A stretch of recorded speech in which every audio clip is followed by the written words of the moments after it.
think, okay, this year I'm going to get healthy. This year I'm going to lose that extra weight. This year I'm going to start exercising more. And then what happens is, in not too much longer, plans fall apart. So why is that, and what can we do about it?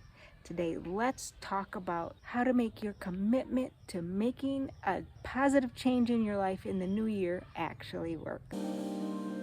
I'm here outside in my gorgeous Tanzanian garden.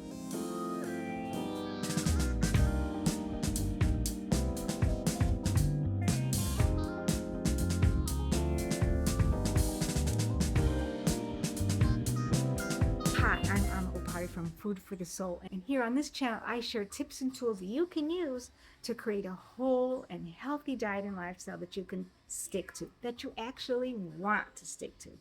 If that sounds like something you're interested in, be sure to click the subscribe button and don't forget to turn on the notifications so you'll find out every time I upload a new video. Unfortunately, most of us have a lot of trouble. We have these goals, we set ourselves some goals, and then we find within a few days, a few weeks, maybe even a few months, we have gotten right back to where we were before and we didn't make the changes that we want to make. And it's not because there's anything wrong with you. It's not because you don't have willpower or you're not strong enough, or it's not because of any of those things. It's because you just don't know what it is that you need to be able to make this happen. We haven't been taught these skills, and the world that we live in, that most of us live in, is not at all encouraging or supporting of you actually doing it. They may say, oh yes, we need to do these things, but the day-to-day life that you live in is not supporting you on your journey. So what can you do instead? How can you make your commitment to making the change actually stick and work for you? In my work with my clients and in my online programs, here are the steps that I teach that can help you actually be successful. And starting with number one is to really get clear on what it is you're trying to do. What is your vision for your whole and healthy self? Whether that be diet, whether that be your health, whether that be your activities that you're doing, or your career, in whatever way that you would like to see a change happen. First thing is to get really clear on what you want to happen. And here are some things that can help you do that. Well, start by having a really clear idea about what it is you want to do. What are you trying to do and why? How's it going to help you improve your life? What will happen if you don't do it? Get clear. Get really clear about your motivation and your reasons for doing this, and what it is you hope to achieve and why, how it's going to impact your life. So one thing to consider is to think about how you actually want to feel in the new year. Do you want to feel more joy? Do you want to feel more energetic? Do you want to feel more vibrant? Do you want to feel more peaceful? What is it that you want to feel? Spend some time and think about your life, your relationship life, your work life, your health life, your spiritual life. What is it that you actually want to feel? And then you can look at what it is that will help you to feel that way. If you want to feel more energetic, then you can begin to look at the things that will help that actually happen. If you lose weight, will that help? If you are changing your diet, will that help? If you are getting better sleep, will that help? So look at the things that you want to feel and begin to identify those aspects of your life that you can change that will have the most impact, and start there.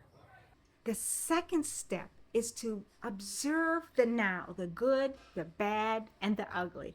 We want to get really clear on what's going on in your life right now. There's no shame involved in here. We're just observing. We all make mistakes. We all fall short of our goals, or our what we really hope to do. So just right now, we're observing.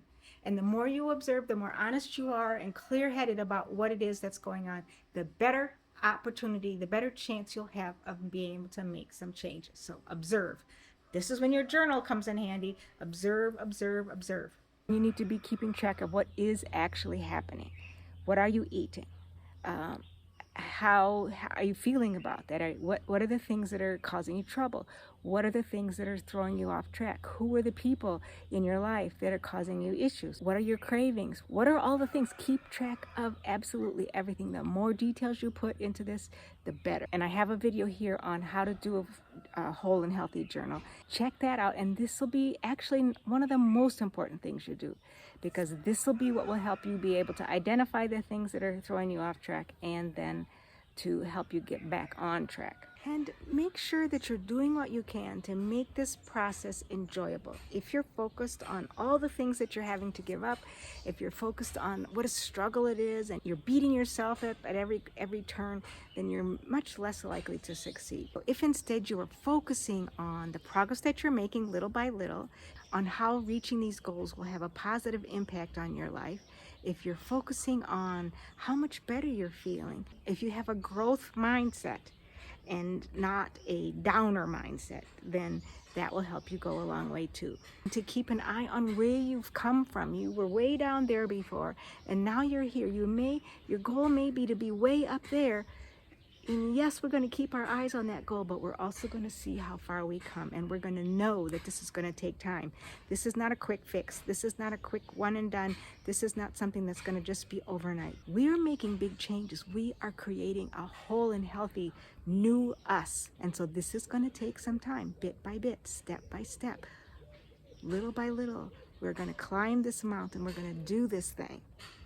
And so keep your eyes on the prize and what that is going to bring to your life. Keep your eyes on that, and keep your eyes on what was before and how far you've come along the way. In step 3, we begin to work on uncovering what it is that's causing us to be stuck. What are the beliefs that we have about ourselves, about the world, about what is possible for us? What are the patterns that we have in our life that are leading us down the wrong path instead of allowing us to go in our new direction? So we're going to uncover those things that help us be successful, as well as those things that get in our way. And here are some things to do that. See if you can figure out what are the things that are going on in your life right now that are causing you the most trouble. Is it that you go to bed too late? Is it that you go out to lunch with your coworkers every day? Is it that you have all this junk food in your house? What are the places right now you can see that these are the issues that are causing you trouble, and how can you work to remove those issues from your day-to-day life? And be persistent. Know that yes, things are going to happen. You're going to make some mistakes, and don't let that stop you. Take each time you make a mistake as an opportunity to learn what caused that mistake, and create a plan for how to do better next time. Use each mistake, each failure as an opportunity to learn what's going to help you win. And I did a video about that over here. I always say that really failures are your keys to your success if you use them that way. If you look at them that way, don't take it as, oh my God, I failed, I did this, I'm going to quit. No, this is an opportunity for you to say, I see what happened here. My coworkers were going out to lunch and they wanted to go to this place. That's what the problem was. Okay, so what do I do next time? I can suggest a different place, or I can look online and see what's the menu and have it already in my head for what to do. Next time, I'm going to order the pasta but without the chicken. Whatever it is that you need to do. Next time I have to have this meeting that's going to late, I will know that it is going to impact how I sleep that night, and I just will accept that. Maybe I'll have some chamomile tea at home. I'll make sure that I have something soothing to watch or to read that will help me wind down. I'll make sure I don't drink coffee at the meeting. That will make me stay up even later. So what are the things that happened in your situation, and how can you tweak it the next time so that you are successful? Failures are your keys to success. In step 4, this is our chance to rewrite the story of who we are and what's possible for us. Now that you've seen some of those beliefs that are maybe making you feel like you aren't good enough or you can't do this, is to begin to rewrite that story, to replace those false beliefs with what's really true. This is your opportunity to begin to see where your inner glass ceiling is, what it is that's where it is you feel like you can't go over this, and to rewrite that story. Let yourself know, no, I'm lovable. No, I'm capable. Yes, I can do this. Yes, I have the right to do this. Yes, I have gifts to bring to this world. This is your chance to rewrite your story. And here are some things to do for that. To make sure that you're setting some realistic expectations for yourself. It takes time to make these kind of changes. Don't expect that, in a week it's going to be all done, or that you're going to have, establish some new habits really quickly. Then you get disappointed when things don't happen that way. So set realistic expectations. Know that it takes time for new habits to be ingrained. Know that the weight's not going to just fall off, or you're just not going to feel energetic right away, that it's going to take time. So have that in your brain so that when you find a week later that you haven't achieved as much as you thought you would, that you aren't going to be disappointed. Know that it's going to take some time. Be ready for it. And though, keep track of also where you've come from and where you are after a week. Notice those small changes and celebrate those. Each little bit, it's like compounding interest. You're going to make a bit of you're going to lose a couple of pounds, and then you'll lose a couple more, and then you'll lose a couple more. You're going to begin to see little changes bit by bit, and these will all add up. And so celebrate those changes, those little additions. It's all for the good. It's important to do some planning, because if you don't plan ahead, you're more likely to have trouble. If your goal is to eat healthier at work, then you need to think ahead. What does that mean that you need to do?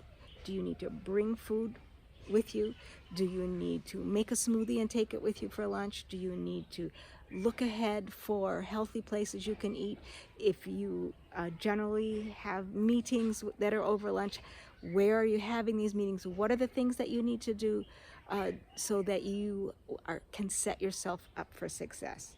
Do you need to make sure you have snacks in your bag so you don't get starving and then run to McDonald's? What are the things that you need to do?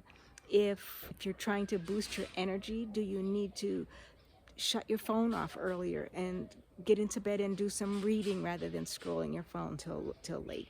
Or do you need to adjust your caffeine intake so that you can fall asleep earlier? Look at what's happening now that's your day-to-day regular, and do some planning on how you can make some tweaks, some shifts, some planning ahead so that you can set yourself up for success. In the fifth step, we are really looking at where it is that we need to expand our knowledge. But as we've uncovered our roadblocks, as we've seen where we are right now, and as we've started to rewrite the story of who we are, we realize that we need to know some more things. Maybe we need to widen our recipe repertoire. Maybe we need to discover some way of getting exercise that we actually enjoy. Maybe we need some new people around us who can be supportive of what we're doing. So in this step 5 is about uh, finding out what it is that we need to learn, what we need to bring into our life, and begin to make that happen. And here are some ideas for doing that. Don't think about this big, huge goal. Think about incremental steps you can make along the way. I like to think of it as like making sure you keep making small progress towards your goals. 2% change. Okay, instead of trying to change everything all at once, I'm gonna get up every morning early and do this exercise. I'm going to go to bed early. I'm going to start to meditate. I'm going to do this and do. That's way too much to try to do all at once. So what's the first thing that you can do that will help you get further along on your journey? You also want to make sure that you have the support that you need. Are there people that in your circle that you can get to be accountability partners, or just encourage you, who can be a part of your team that will help you be successful? That's one thing a coach can do. And if you're interested in finding out about coaching with me, you can go to put a link down below for you to sign up for a free consultation. But there are other ways as well. Is there a support group in your community or online? Is there a Facebook group? Is there a friend of yours at work or a family member who is also trying to do this? If you have somebody that you can do this with, that is willing to support you, that you can support each other, that will help you go a long way as well. Doing this totally all alone can be a bit daunting. And now, in the final step, is to take the things that we've learned about ourselves, to take what we've discovered, and begin to um, make it become a regular part of our lives. This is not something that you're going to just do in a few days or a few weeks or a few months. It's going to take the rest of your life to be able to keep yourself on track, to begin to be able to continue to grow as you decide to move forward in further directions, as you come up against new challenges, as you um, do grow, and you're ready to take the very next step, and once again you've come across that inner glass ceiling again, or there's new things you need to learn, or there, whatever. These are skills that you can use over and over again as you continue your journey to reaching your whole and healthy self. This is a lifelong journey, winding journey. You go up, it's like going up a mountain. And as you go further up to the top, you will continue to use these tools in order to help you be successful. And so, yes, making New Year's resolutions can be easy to make, but keeping them and actually reaching your goals can be difficult. But you can do it by setting reasonable goals, by being clear about what you're trying to do, by celebrating your progress bit by bit, by having some support, by being clear on why it is you want to do these things, and by giving yourself the time to actually make it happen. By planning, by doing the things that we talked about in this video, you can actually be successful. And I would love to help you. If you'd love a little support, find the link in the box below and sign up for a free consultation. We can talk about how working with me can help you reach your goals. So how about you? Do you like to make resolutions? Have you tried it in the past and failed? What happened and why? Take the Essential Wellness Quiz and find out where you are on your wellness journey and what to focus on to design a healthy diet and lifestyle you can actually stick to. Go to foodforthesoul.me/quiz. So that's it for today. I hope this will be helpful for you, whether this is at the new year, the springtime, whenever it is that you're trying to make some real changes in your life, to unleash and unlock and liberate your whole and healthy self.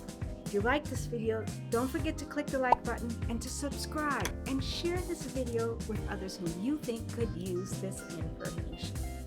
That's it for today. I'm Opare here in my Tanzanian garden. Kwaheri.